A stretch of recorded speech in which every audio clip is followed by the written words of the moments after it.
this video and show you how easy it actually is to check your steering stem bearing.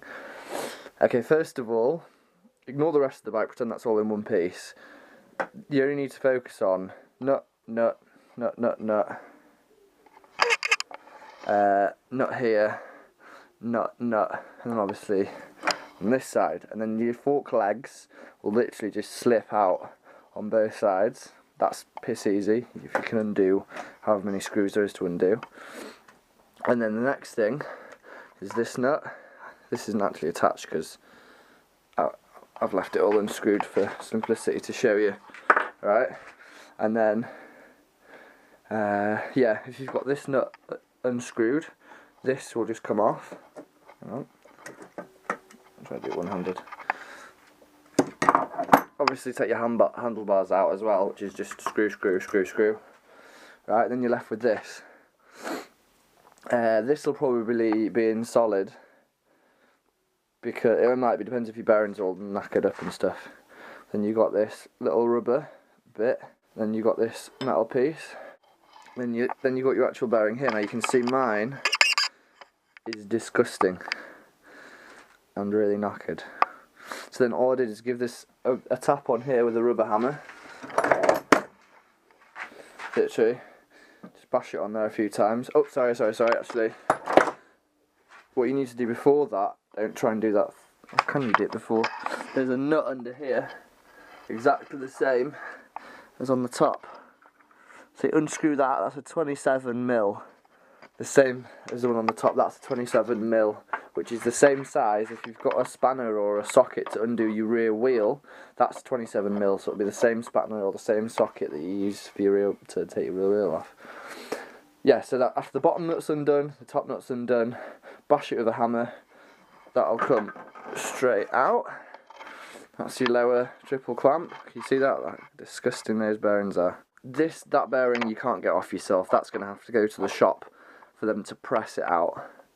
So don't worry about that. Forget that piece. However, this bearing, mine's just lifted straight out. That bearing is disgusting as well. Inside here, it's just a straight tube. Just a straight tube. Mine's actually rusted a bit, so I'm going to paint the frame while I've got the engine out.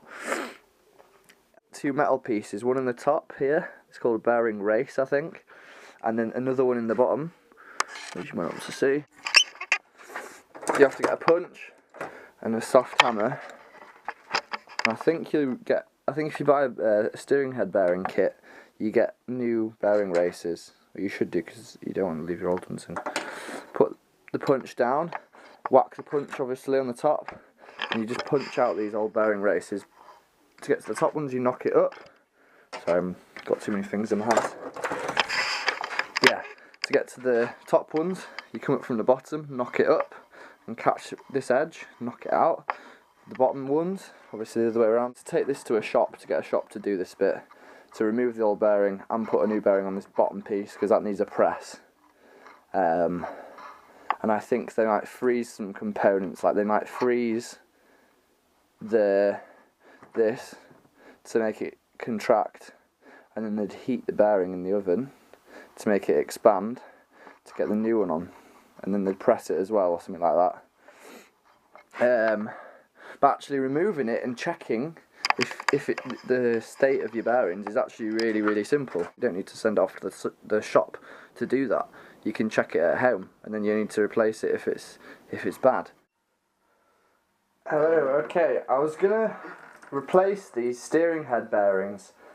I took them out and I thought, you know, these were finished. I thought these were gonna have to be replaced. I mean, you know, they were absolutely like brown, wouldn't turn at all, like completely stuck. Yeah, they're completely stuck. I thought they were completely finished, no life in them at all.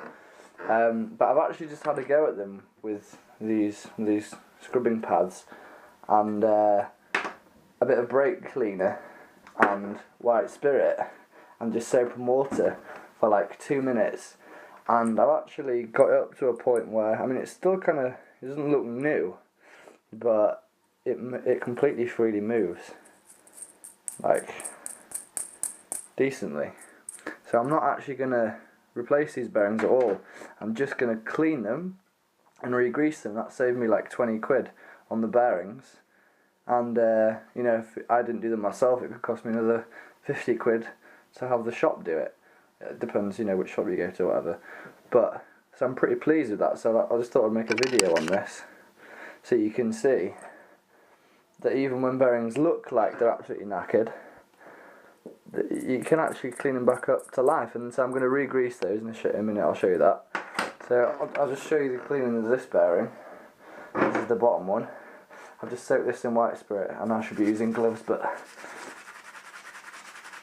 just a quick thing. So just scrub this all around.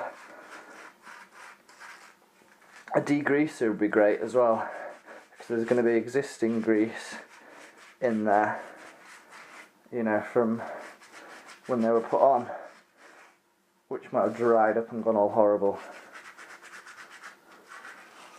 So a degreaser or a white spirit or a brake. See, they're not moving freely, these ones, but I think they will if I keep going at it. Okay, I've been cleaning these bearings for a while now. Only 5 or 10 minutes, not for too long. And the bottom ones here. But they are spinning freely and all the little bearing pins are moving freely, which is what I want. Which is all that's really important. So what I'm going to do is I'm going to use a bit of this multi-purpose. I'm using BP grease. It says in the tin that you can use it for bearings, so should be alright. And then I'm just going to coat that, like, make sure it all gets in there.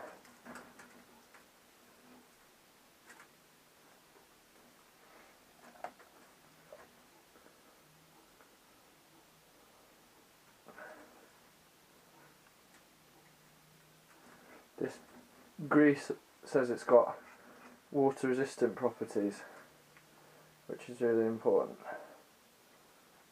Then I'm going to do the same with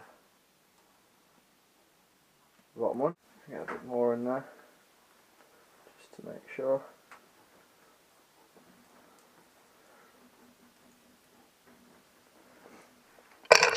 Alright, and I'm going to stick that back in the bike.